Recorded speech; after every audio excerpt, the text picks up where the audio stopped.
जोतेंगे। तो एक छोरा खड़ा हो गया, बोले जब खेत एक बार जोत लिया तो कितनी बार जोतोगे उसे?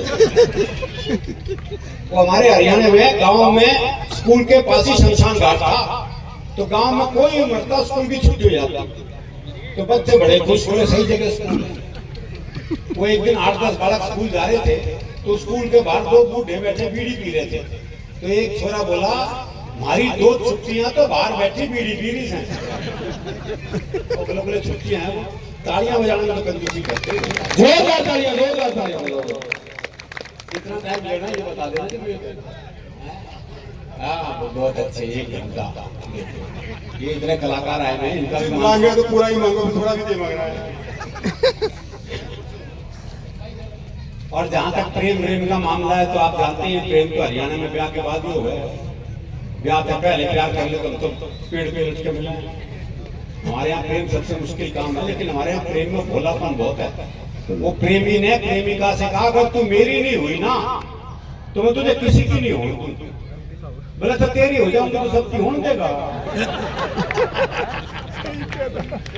हमारा प्रेम का मामला बिल्कुल अलग है। वो एक मेले में 2 बचपन के दोस्त मिले, दोनों बौखलाए। बोले मैं कैसे बौखला रहा? बोले यार मेरी लुगाई खोबी से ढूंढ रहा हूँ। और बोले तू? बोले यार मेरी भी खोबी, मैं भी ढूंढ रहा हूँ। बोले तेरी लुगाई कैसी थी? बोले यार 5 फुट 4 इंच उसका कद, गहरा बदन, गोरा रंग, गुलाब जैसे होंठ, बहुत ही सुंदर थी। तेरी कैसी थी? बोला मेरी न छोड़िया, तेरी ढूंढते हैं। अब पता हमारा प्रेम कैसा है, जानते हैं। अभी मेरा एक दोस्त मिला, उसके दोनों होठ पूरी तरह जले हुए। मैंने कहा होठ कैसे जल गए? बोला पत्नी मायके जा रही थी, स्टेशन छोड़ने गया था, मारे खुशी के इंजन चूम लिया। हमारी खुशी भी अलग अलग ढंग से प्रकट होती है। और संबंध विच्छेद के लिए बड़ी बड़ी बात नहीं थी, बहुत सामान्य बात हो जाता है। वो प्रेमी ने प्रेमिका को जैसी सीने से लगाया, तो प्रेमिका बोली तेरा दिल बड़ा कुरकुरा है। अरे बोले दिल कुरकुरा कौन है? तेने बीड़ी का बंडल तोड़ दिया। खैर अब तो हरियाणा में पुरुष और महिलाओं का औसत में काफी सुधार हो गया, लेकिन अभी भी हरियाणा में पुरुष ज्यादा है, महिलाएं कम है। छोरों के ब्याह नहीं हो रहे। वो एक का 40 साल की उम्र तक ब्याह नहीं हुआ, बहुत दुखी हो रहा था। अपने दोस्त से बोला यार मैंने तो लगा मेरी वाली भ्रूण हत्या में मारी गई। और ये तकलीफ है जी हमारी। और ये तकलीफ तब और बढ़ जाती है जब ओलंपिक हो, पैरा ओलंपिक हो, कॉमनवेल्थ गेम हो या एशियाड हो, जब हरियाणा की छोरियां पदक लेके आती हैं तो ये तकलीफ और बढ़ जाती है। और ये तकलीफ तब और भी ज्यादा बढ़ जाती है जब वो पदक लाने वाली छोरियां सड़क पे अपना पदक छोड़ के आती हैं और कोई बोलने वाला नहीं होता, तब और भी ज्यादा तकलीफ होती है। ये प्रेम की बात चलते छोटी सी कविता याद आ गई मुझे। मैंने सोचा पुराने जमाने को वापस लाया जाए और इस बार प्रेम पत्र थ्रू कबूतर भिजवाया जाए। मैंने कबूतर के पंजे में चिट्ठी अटकाई और उसे बात समझाई, देखो भाई ये तो याद नहीं है कौन से प्यार की कौन सी चिट्ठी है, पर तुम ऐसा करना यहाँ से 5 गली छोड़ के 6ठी गली में जाना और वहां जो गुलाबी छत वाली गुलाबी सी लड़की है ना नीलू, उसकी मम्मी को चिट्ठी दिया। कबूतर बोला ये आदि कालीन युग के देवदास, इस युग में भी चिट्ठियों से आस। अब मैं ऐसी फालतू उड़ान नहीं करता हूँ, मैं खुद अपनी कबूतरी को व्हाट्सएप करता हूँ। तो कुछ जमाने चले गए, पहले आदमी 5-5 पेज का प्रेम पत्र लिखता था, बड़ी मेहनत होती थी, बाद में सब नाम बदलना होता था। फिर वो टेलीफोन का जमाना आया और मुझे शेर याद आ गया कि कर दिया इजहारे मोहब्बत हमने भी टेलीफोन पर, बात तो लाखों की थी 1 रुपए में हो गई। और अब तो मोबाइल का जमाना आ गया है कि आदमी मोबाइल पर आई लव यू टाइप करता है, वो भी पूरा नहीं, ILV और Y और एक साथ 25-30 को सेंड। कहीं से जवाब आएगा। उदय प्रताप सिंह जी की 4 पंक्तियां हैं कि हर फैसला होता नहीं सिक्का उछाल के, ये दिल का मामला है जरा देख भाल के। हर फैसला होता नहीं सिक्का उछाल के, ये दिल का मामला है जरा देख भाल के। मोबाइलों के दौर के आशिक को क्या पता रखते थे कैसे खत में कलेजा निकाल के। तो वो प्रेम तो कहा नहीं, लेकिन हमारे यहाँ का प्रेम क्या मुझे बता देना भाई। हाँ मैं आज यहाँ वकील साहब बहुत सारे थे, मित्तल साहब भी थे और एक और वकील भी मुझे मिले। तो दरअसल क्या हम मन के साफ होते हैं ना, जो मन में उस जवान को एक मुकदमा चल रहा था जो ताई गवाही के लिए आई। अच्छा, दोनों वकील उसी के गांव के। तो पहले वकील ने पूछे, बोले ताई मुझे जाना है। खूब जानो हूँ, गुलाब सिंह का छोरा है तो एक नंबर का झूठा, तेरी लुगाई तो छोड़ के चली गई थी। बेचारा वकील संग रह गया।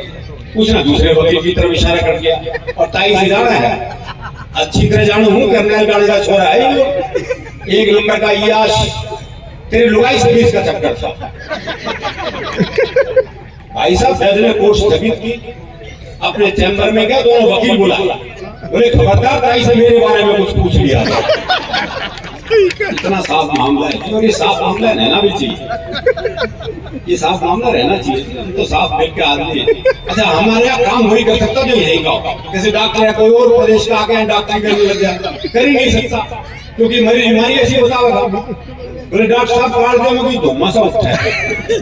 अब समझ ले डॉक्टर क्या बीमारी है। और डॉक्टर भी कमाल है, वो डॉक्टर एक मरीज का चेकअप कर रहा था, देखा उसकी दोनों टांगे नीली पड़ गई। बोले ओहो जहर चढ़ रहा भाई, टांगे काटनी पड़ेगी। दोनों टांगे काटी गई, नकली टांग लगवाई गई, देखा कुछ देर बाद नकली टांग भी नीली पड़ गई। बोले ओहो तुम्हारी तो जीन्स ही रंग छोड़ती है। और बड़ा घुमा के इलाज करते जी, डायरेक्ट इलाज भी नहीं होता। वो एक बहुत खांसी थी, डॉक्टर के पास गया, डॉक्टर जुलाब की गोली दे दी। बाद में कंपाउंडर ने कहा बोले ये क्या कहा जी, उसके तो खांसी थी, आपने जुलाब की गोली दे दी। बोले कुछ नहीं, सड़ा खांसने से पहले 100 बार सोचेगा। तो ये इलाज भी हमारे यहाँ संभव है। वो एक मुकदमा चल रहा था, तो भाई ने अपना वकील नहीं किया, बोले अपनी वकालत खुद ही कर रहा। अब बोला जज साहब हमारे बीच में झगड़ा हो गया कसूर का।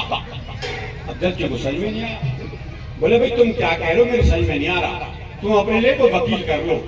है बोले सच में तेरे नहीं आ रहा, और वकील मैं कर लो। वो एक जज का ट्रांसफर हो गया कि हरियाणा में तो उसी दिन प्रॉपर्टी का मुकदमा चल रहा था, तो वकील बोला जी से प्रॉपर्टी मिल ही नहीं सकती, ये तो गैलर्ड है। अब जज की समझ में नहीं आया, बोले भाई गैलर्ड क्या होता है। वकील बोला भाई समझा तो दूं, अगर गुनाह नहीं माना तो। बोले भाई समझाना तो पड़ेगा, मैं केस आके कैसे सुनूंगा। तो वकील बोला देख तेरा बाप मर जा, ये वकील जज से बात कर रहा है, देख तेरा बाप मर जा। जज बोला अच्छा। अब बोले तेरी माँ मेरे बाप के साथ आ जा, और बादशाह तू आ जा तो तू गैलर्ड होगा। तो आई ने अगले दिन ट्रांसफर करा लिया। दरअसल क्या हमारे यहाँ हर संबंध हास्य रस में है, बाप बेटे तक के संबंधों में हास्य रस है। वो एक बेटा रात को 9 से 12 पिक्चर देखने जा रहा था, तो बाप ने कहा अगर जागता हुआ हूं तो दरवाजा खोल दूंगा, लेकिन अगर सोते को जगा दिया तो फिर नहीं खोल दूंगा। अब वो रात को एक लड़का वापस आया, तो बोले कैसे पता लगा बाप को सोया है जागा है। तो अगले ने चौकीदार की आवाज बढ़ाई, बोले राम प्रसाद सोया है जागा है। बोले जागू, बोले जाग गया तो खोल दे।